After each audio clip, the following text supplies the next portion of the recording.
In the mid-1900s, traveling circuses roamed the United States by train, showcasing their wonders beneath a grand tent known as the Big Top. Among them, the Ringling Brothers and Barnum Bailey Circus reigned supreme as the largest in the nation. However, the shadows of World War II loomed over them. Personnel and equipment shortages plagued their operations, causing delays and mishaps that disrupted their once seamless performances. On August 4th, 1942, tragedy struck when a fire erupted, claiming the lives of several animals. Fast forward to July 5th, 1944, when the circus rolled into Hartford, Connecticut. The trains ran so late that one of the two planned shows was scrapped. In the world of circus lore, missing a show is a sign of bad luck to come. While the evening performance went on, a sense of unease hung in the air, with many performers bracing for the unexpected. The next day unfolded with a 2:15 afternoon show, drawing a crowd primarily of women and children, though the exact number of attendees remains uncertain to this day. Estimates suggest around 7,000 people filled the seats, eager for the spectacle. The atmosphere buzzed with anticipation, but beneath the excitement lurked a tension that only those in the circus could sense.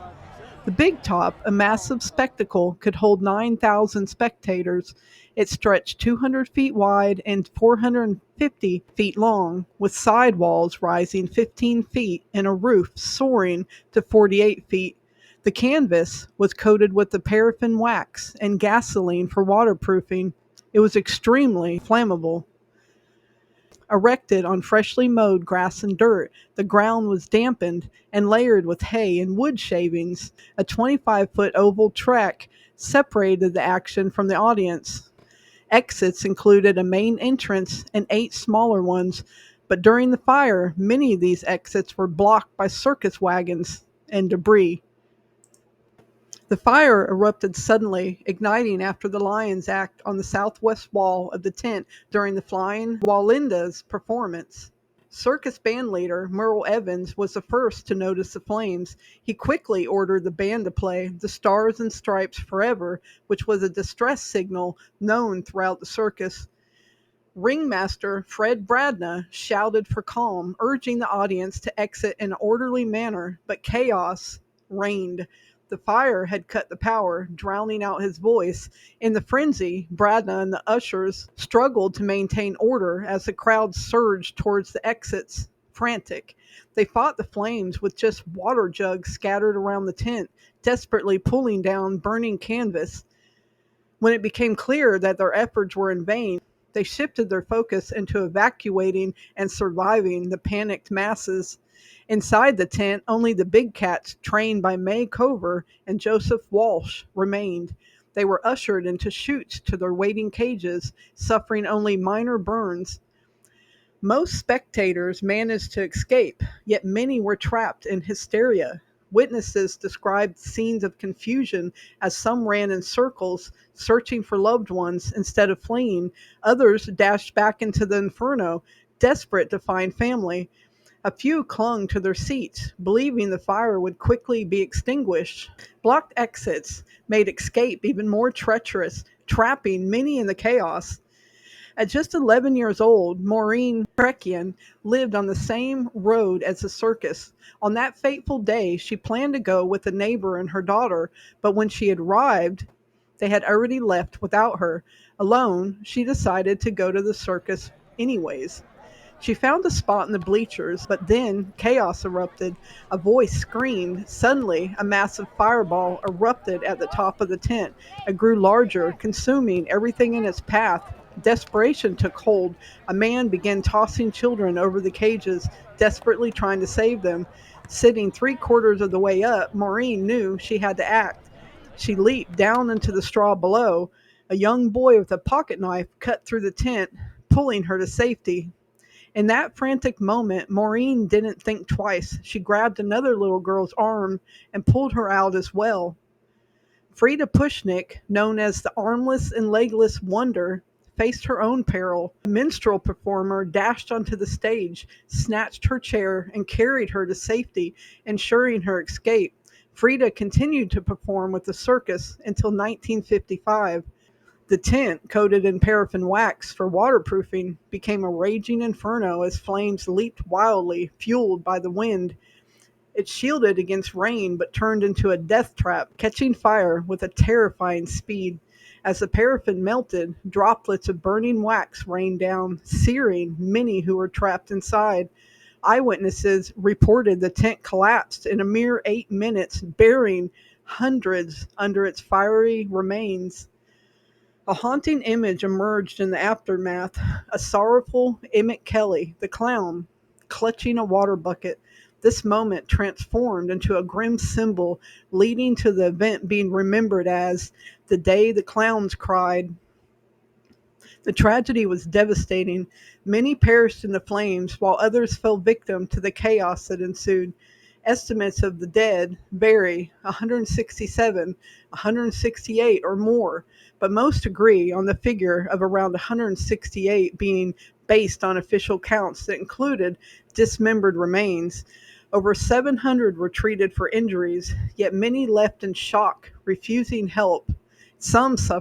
Many suffered for years, if not their whole life. The real toll may be higher. Poor residency records in rural areas hid the true number of fatalities. Free tickets had brought in drifters and spectators, unreported and unaccounted for. The tragedy left a scar, not just on the ground, but in the hearts of those who witnessed it. Some had jumped from the tops of the bleachers, desperate to escape the flames. They thought they could slip under the tent's edges, but this choice led to more deaths than survival. Others found themselves trampled by the chaotic crowd, gasping for breath beneath the weight of fallen bodies. Many victims were discovered in grotesque heaps, stacked 3 deep at the most congested exits. A few managed to survive, shielded by the bodies that fell on top of them. Those who escaped carried the horrors of that day for years. Carol Tillman Parrish, just 6 when the fire broke out, recalled, "Decades later, even now I can smell the stench of human flesh as the blaze took its toll." A young girl with golden hair, dressed in white, became the most famous victim of the circus fire. Known only as Little Miss 1565, her name came from the number assigned to her at the temporary morgue. Her face, hauntingly preserved after her tragic death, has turned into a symbol of that horrific night. Was found alive at the tragic scene and taken to the hospital for care. Sadly, she died at 6 p.m. on July 6, and was assigned the number 1565 when transferred to the makeshift morgue. She was a white female, age 8 to 10, standing around 3 foot 11 inches to 4 feet tall, and weighing between 55 and 65 pounds, with shoulder length, blonde or light brown hair, and blue eyes. She still had most of her baby teeth. Dressed in brown shoes and a flowered white dress, her death was ruled asphyxia due to smoke inhalation or being trampled. On July 10, 1944, she was buried at the Northwood Cemetery in Wilson, Connecticut. Detectives Thomas Barber and Ed Lowe worked tirelessly to identify her. They took photographs, dental records, and fingerprints. They reached out to orphanages, welfare agencies, and even sent her image to every elementary school in Connecticut. They also ran her picture in the newspaper. They honored her memory by placing flowers on her grave during holidays. After Lowe's death, his widow continued this tradition. In 1981, Lowe's widow claimed her husband had found Little Miss 1565's family, but they had requested privacy. In 1987, odd notes began appearing at Little Miss 1565's grave, claiming her name was Sarah Graham and suggesting family ties to the fire. However, no one named Graham is listed among the victims, casting doubt on these claims. A bad joke? Very possibly. In 1991, Rick Davey suggested she was Eleanor Emily Cook, leading to her body being moved near the Cook family cemetery in Massachusetts, next to her twin, Edward, who died in the fire as well. This theory faced skepticism. Eleanor's mother, Mildred, saw Little Miss 1565's body and insisted it wasn't her daughter, maintaining this until her death in 1994. Stuart Onan's 2001 book highlighted discrepancies in dental records, further questioning the identification. Today, Little Miss 1565 remains listed as identified, with law enforcement still unsure if she is Eleanor, and she isn't the only one. There are a total of 6 complete unidentified individuals and 1 collection of body parts referred to as unknown parts.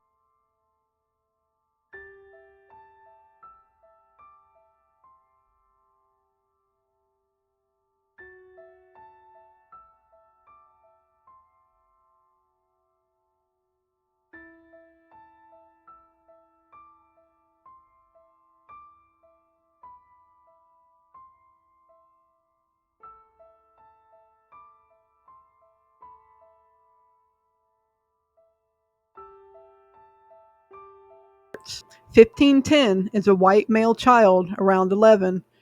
1503 is a female child around 9. 2200 is a male around 55 to 65. 2109 is an adult female 20 to 30. 4512 is an adult female 25 to 35. Some might find it hard to believe that a child or close family member could just vanish without a trace in these circumstances, but Raymond Erickson Jr. was a good example. He was at the circus that day with his family, his uncle, cousins, aunts, and grandmother. After the fire, his uncle discovered him gravely injured. They rushed him to the Hartford hospital, where doctors insisted on placing him on a mattress in the hallway of the 4th floor. His uncle, suffering from severe burns himself, needed to be treated, so he left Raymond there. Raymond was never seen again. Raymond's mother, Sophie Erickson, came to the armory where the makeshift morgue had been placed. Searching desperately, she examined every body on display, which had to have been horrible, but none were her son. Days later, a chilling discovery was made. Raymond's sneakers and socks were found in a cardboard box.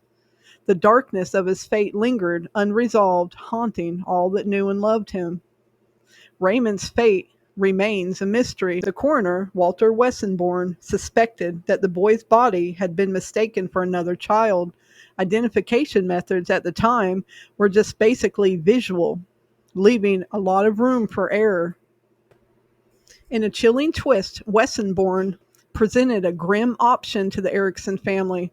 He offered them an unidentified body labeled 1510 that matched Raymond's measurements. He suggested they could just bury this stranger, claiming him as their son. Sophie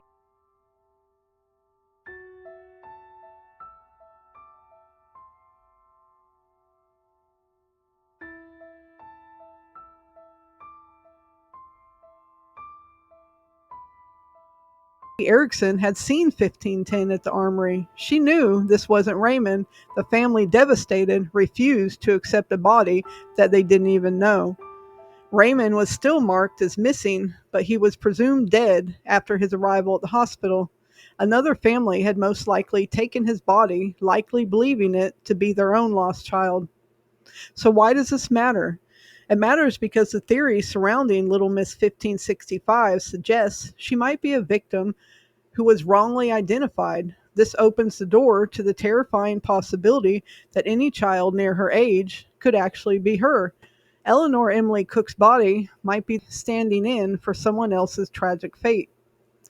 If it wasn't an accident, though, then who was behind the fire? Robert Dale Segee. At just 13, Robert was a part of the circus lighting crew in Portland, Maine. Robert had a troubled past with arson, admitting to multiple fires in Ohio and claiming responsibility for several murders. He eventually did 40 years for arson. Diagnosed with schizophrenia, he said a red man urged him to ignite the flames. However, in 1993, he retracted this confession, claiming an alibi from watching a movie that had long since stopped showing at Hartford. It was a pathetic alibi.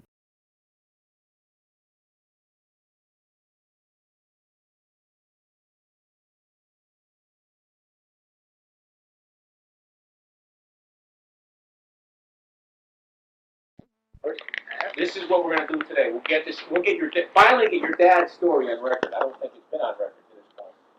Nobody would believe me.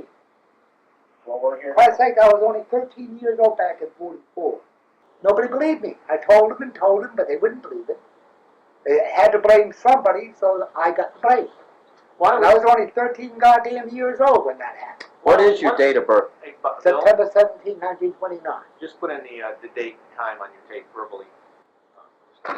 All right, the date is the 16th of March, 1993. The time is 15:40. And you're in Columbus, Ohio.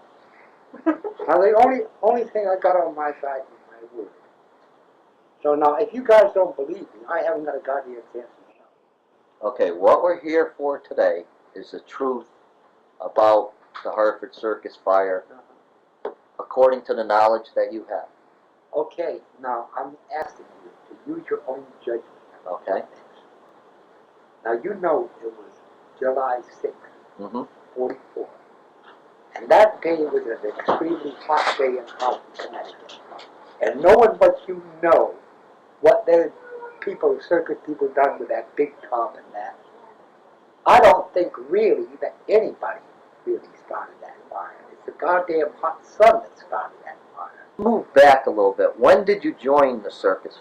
I joined them up in Portland, Maine when I was a kid. I wasn't even old enough to get away from home. But I had such a terrible family and that I'd have done anything to get away from home. Do you know about when you joined the circus? It was about 4 or 5 days before that circus fire. Because we went from Portland, Maine to Providence, Rhode Island, from Providence, Rhode Island to Hartford, Connecticut. Okay, were you working there the date of the circus fire on July 6, 1940? I was on the bus, your bus system there in Hartford, when I heard somebody say the big top was on fire. I couldn't get off that goddamn bus quick enough to try to be of much help at all. But I did not set that fire. In the 1950s, Yeah. you were arrested here in Ohio. Yeah. Lima State Hospital took some information from you. Yeah. In your statement, you talk about seeing a red Indian and seeing the tent on fire. I was nuts. Okay. How can you tell what you say when you're nuts? Okay, you talked about confessing to other fires. Were you nuts, They or never did let you? me get proper meds or anything else. They hound me to death. And under pressure like that, you're about to say anything. Just so they leave you alone. Haven't you ever heard of anybody being brainwashed? I haven't got a chance. No, we are not here to arrest you. We are not here to get you extradited to Connecticut. We are here to try to find the truth out. It's been 49 years almost to the day. This July. I'm telling you the truth. My word is all I got. If we found out who set this fire, what do you think we should do to them? I have no idea, mister. I have no idea. Because you're of one culture and I'm of the Indian culture. I really don't think any real individual started that fire. What if I told you that we feel somebody did start this fire? Not you. That we felt somebody did start this fire. Do you have any idea who it might have been that worked there? Consider now that they use all that kind of gasoline and stuff like that to waterproof the big top. And they must have had a hell of a big insurance on that goddamn big top. Oh, the insurance paid off. Yeah. There's one statement where you say, I was at the Hartford Circus, I saw the red Indian, and then I woke up and the tent was on fire. That was part of their training. You see, gentlemen, my father is Native American. And within the Native American community, he is envisioned as a holy man, as a shaman. Yes, he's had visions, but a lot of times visions can be induced by talking to in certain ways where you would think you have seen them. What Indian culture or tribe? I'll show you. I got my card. Is that upstairs? Oh, I got it right here. Oh, okay. My father is part half Sioux, half Mohawk. I got it right here. He was But you raised keep it with a yourself. Mohawk and taught by Red Fox, who was his grandfather. You'll have to Many be down. horses. He was out in, just out of Butte, Montana. Okay. Have you seen those pictures back then? Do you recall the pictures that you drew? Oh, I vaguely remember something about a red flying horse, an Indian chief. But so far back in my mind, I can't make no connection. Now, do those mean anything to you? I don't say anything. Why did you draw them? Who knows? I don't know. And they didn't like me to start with because I'm an American Indian shaman. And they were white. And if you're around this part too long, if you're different, you're on the shit list. You understand? So you're saying they picked on you because you're an Indian? No, I'm saying they picked on me because they wanted to get me up. And they didn't give a shit, really, who. If we showed you the pictures that were drawn back then, would they mean anything to you today? I have no idea. Why don't you show me and find out? We maybe do a fax on that. You know what I'd like to suggest? I'd like to suggest we suspend our interview now. So you have to feed the kids and everything else anyways. And we'll work on seeing if we can't get those copies faxed to us. Okay, now it is now 16:30. Can I see the pictures? Okay, it's now 10:30 on the 17th of March, 1993. All right, would you shut it off for a minute, so? Okay, I'm starting the tape again. It is now 10:35. Easier for us. Starting with the photos. This one marked here, Yeah, 1CR. yeah. That means nothing to you? You're saying you did not draw that? No, I didn't say I didn't draw it, Okay. but it has no meaning. Has no meaning to you. 8CR has a picture of a face. Looks like fire. Does it look like fire to you? Sure does. What does it look like to you? Something that might have happened back in 1792 or 93. Okay. What do you when think? When the Indians were fighting the white men so the white men wouldn't take their land. Okay, what do you think this means? Just what I told you. You see, my father has many spirit guides and many animal totems that help to guide him through his life. This is part of a Native American culture. One of these spirit guides is called Death Wind. Death Wind was in a battle in the late 1700s with the white men.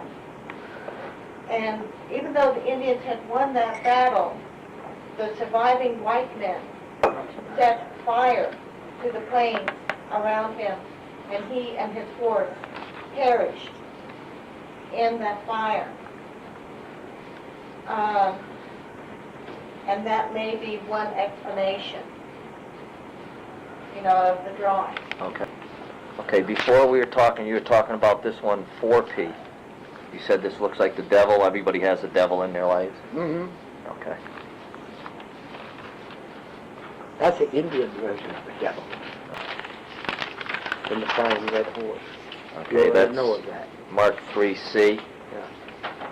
And You as already you were know of explaining to us Yeah. about the chief with his horse. Okay. Tell me what you see there. Okay, the Indian in the canoe, Uh-huh. paddling along with the deer in the background. Uh-huh. Again, the mountains and the bird. Doesn't that give you any hint? It didn't happen in the here and now. Okay. It happened hundreds of years ago. This chief, That's he happened- 10 CR. He happened over 100 years ago. Okay, now would this be the chief with the red horse? Yeah. Okay.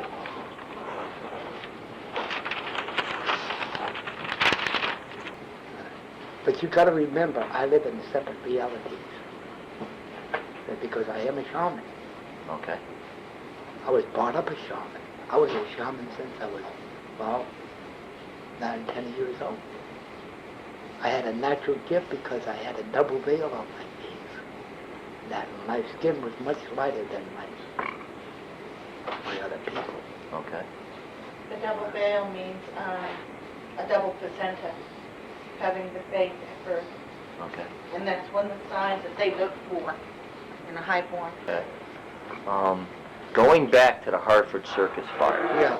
We have a newspaper article here that says some things, and I know how newspapers are. You know how newspapers are. Unfortunately, I do. I'd just like to ask you some questions about it. One of the places in here, it says that you received burns in the fire. Not true. Okay. How could I receive burns in the fire when I was downtown Hartford when it happened? Does that make sense to you? I wasn't I was there, and that's why 13 I'm years asking old. you about this. I was in the goddamn movie show Mhm. when that damn thing caught on fire. And before I got back there, that damn thing was burned to the ground. Now, how the hell could I receive burns? You know, I understand how the newspapers are, and that's why I wanted to ask you. Because it Yeah. says, and I quote you, it says, he and one of the other men received burns in the fire. Well, the hell with this goddamn newspapers. Now, Okay. let's talk for straight shit between you and I. Okay, no problem. That's what Get we're rid of that. This is one of our documents that has Yep. these statements in it that Well, how nobody the hell- confirms or anything, so now we're confirming or denying Yep. what the statement came out and said. How can you confirm something that never happened? That's why we're talking to you. We want the truth from you. Before the fire, when I had to go to the movie show, it was just getting ready to put the lights up and start the show for the public. If I It gave was you, during the daytime, and I wasn't needed at that time, because I worked in the light department. So I asked permission, and I took off and went downtown and went to the movie show. Did you hear any grumblings amongst the circus people that you worked with about money not being paid for a while? Nobody got paid for a while. And the grumblings was everyday occurrence. So what are you talking about? So there was a lot of disheartenment. Of course, So you Oh, felt even that a the lot of circus may have been in trouble? a lot of the performers hadn't been paid either. and if somebody did it, I'm sure nobody did it to intentionally burn down the tent, maybe to fool around. Accidents happen. We have a person, yesterday I asked you about a guy named Emmett Welch, if you knew him or not, and you said yes, you recalled that he worked at the circus. What happens if I tell you we have a 20-page statement that he says you started the Hartford Circus fire?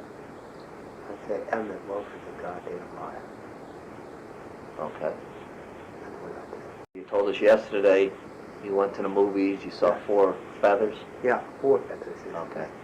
Now, I'm not sure that was a picture that played, but you know, in every movie theater in that, they had newsreels too. Okay. And they had movies that were coming. You know what I mean? Mm-hmm. Previews, yeah. Things like that. Whether I was away from my post or I was conscientious or whatever, I had an uneasy feeling. When you left the movie theater, what did you do then? I got on a bus and went back to the circus ground as quick as I could. And when I was on the bus, somebody said the goddamn big top was on fire. And I couldn't get off that bus fast enough. By the time I got to the ground, it was burned to the ground. What did And you do then? I felt an awful guilt sensation. I should have burned up in that fire with the people. Why do you say that? Because I felt like I was a soldier who had left his post and left it to the enemy. In that case, the enemy was the fire. Mm-hmm. And a lot of people lost their life because I left my post. Do you think you could have prevented the fire? Oh, no. but I could have died with them. And what would that have proved? That I didn't leave my post. When do you feel that you became a shaman? I was always a shaman. Born a shaman? Okay. So when you were 13, 15 years old, however old you were at the time of this fire, you were a shaman then? Yeah. Did you have any visions about this fire? No. No, if I remember rightly, I had visions of things that happened 100, 200, 300 years ago. And of course it wouldn't make any sense. Now, over the 50 years of this fire, have you had any visions of the fire? Afterwards, yes. Because like I said, a lot of people died in that fire. And we are able to communicate with the spirits of the dead. Okay. But it's very difficult then to separate reality and fact from fantasy and mysticism, or things that happen that we have absolutely no control of.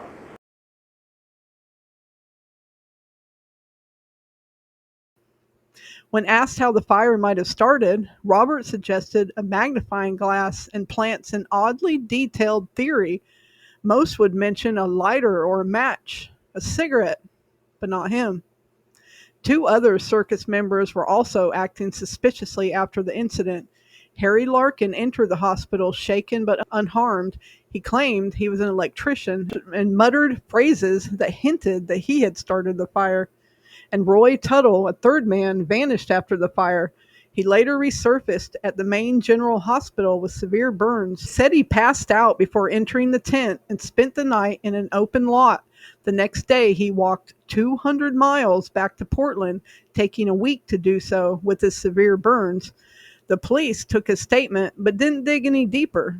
It's hard to believe no one questioned such a ridiculous story. Did these three men hold secrets about the fire? Perhaps, but the truth will remain buried with them if so, because it's too late. On July 7, 1944, charges of involuntary manslaughter was filed against 5 officials and employees of the Ringling Brothers within the following days. The circus reached an agreement with the Hartford officials to accept full financial responsibility. The circus paid almost $5 million to the 600 victims and family who had filed claims. In 2005, a memorial was unveiled to commemorate the 60th anniversary of the fire. It is located at the former grounds of where the fire occurred and includes every victim's name and age. The boulders around it tell the story of the fire, and the dogwood trees mark the outline and shape that was once the tent. The location is just behind what is now the Fred D. Wish School that is located at 350 Barbour Street. To end this story, I want to include a quote from the end of Stuart Onan's book. To be lost and forgotten, to be abandoned, is a shared and terrible fear. Just as our fondest hope as we grow older is that we might leave some part of us behind in the hearts of those we love and in the way we live on. Perhaps in the end, we will not be lost. So in that respect, maybe the only gift we can give these people is to be remembered. Thank you for watching till the end. Thank you for the support, and we will see you next time on the Hillbilly Files.